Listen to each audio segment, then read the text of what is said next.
Next up, we have The Beautiful Game, which I know you told me a little bit about this backstory and Yes. what it was about. It's out on Netflix now and did pretty decent, opening up in the top 10. Yeah, I mean, this is a story that follows the English team, a fictionalized English team, as they compete in the Homeless World Cup, which is a real event that brings together, homeless people across 70 different countries, I believe it is, to compete in soccer or football, the beautiful game.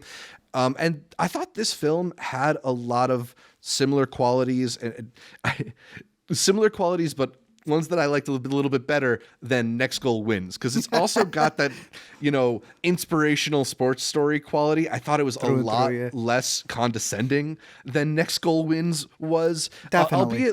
albeit like, maybe there's a bit more humor in Next Goal Wins, but I thought that the story worked better in The Beautiful Game. Did it work perfectly? I wouldn't say so. I think the script could have used some rearranging, some tightening up. The lead characters are played by Bill Nye and Michael Ward, and they have this sort of backstory that the film doesn't even really bother to get into until more than halfway through. And I think the way that they sort of reveal that information kind of makes you frustrated with the Michael Ward character more than like interested in him or supporting him. Like he's kind of a frustrating protagonist to follow for a lot of this movie. A lot of time he's complaining about his roommate, complaining about like everything. And it's one thing to have a character be negative or complain, but it's another to do it for a character where you haven't heard their backstory, you don't really know what they're coming from, you don't really have a great reason to sympathize with them. So I feel like if you rearrange some things, it might have worked a little bit better.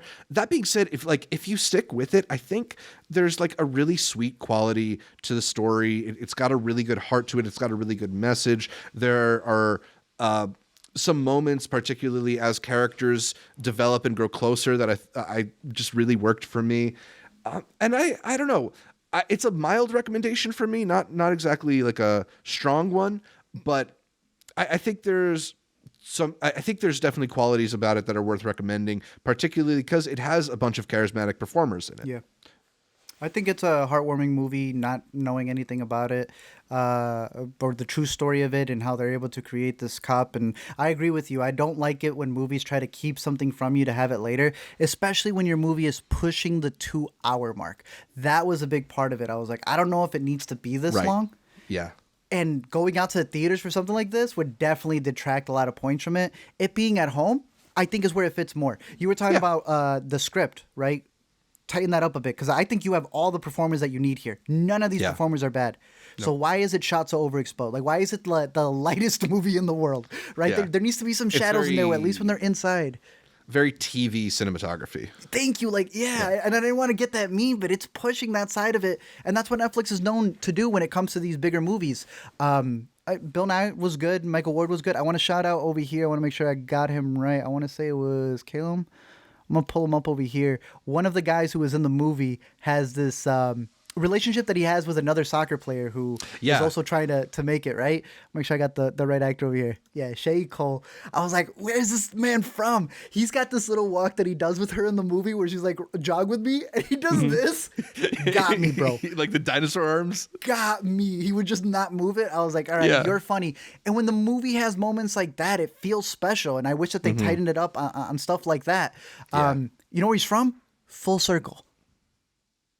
Oh, wow. Good for him, man. He's the one from the duo who ends up going like, yo, you got me involved in this. We're gonna get this done. And what's her name's the one who's like always on his back. I think he had a picture right up here. Pull him up from Full Circle. Another recommendation to definitely go check this dude in. The Max series. Good stuff.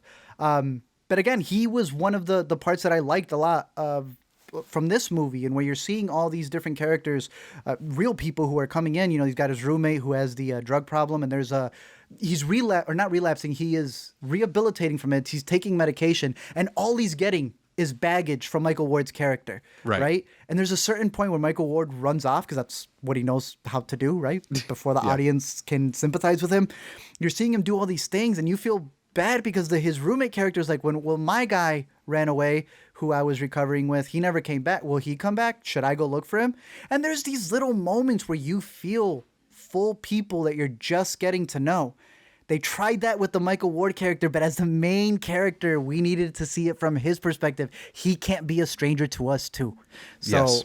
tightening that up, I think, would have made it better, but still a very interesting story. One to catch on Netflix. Yeah, I'm sort of between a 2.5 and a 3 on this one. But, especially if you're interested in the story or if you like soccer films or sports films in general, I think it's a recommendation. Just comparing it again to Next Goal Wins. I thought they shot the soccer much better than Next Goal Wins. Like, it actually felt like they were out there playing some games. He knew the rules.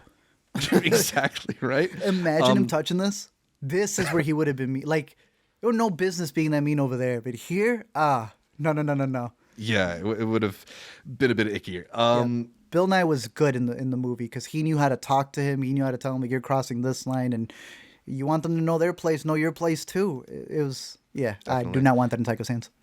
Something I didn't realize until very late. This movie is directed by Thea Sharrock, who not somebody I was super familiar with, but has another movie out right now in Wicked Little Lies. How often does a director have completely different movies? Right? How often does a director have 2 new movies in one weekend? That's fascinating. Okay, Yeah. good for them.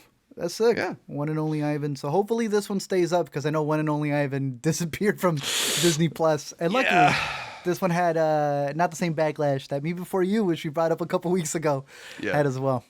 All right. Supposedly, the Homeless World Cup hasn't been played since the outbreak of COVID, but it will be back next year in Seoul. So something to look out for. Interesting. All Or right. this year, I think, in Seoul, rather. Yeah.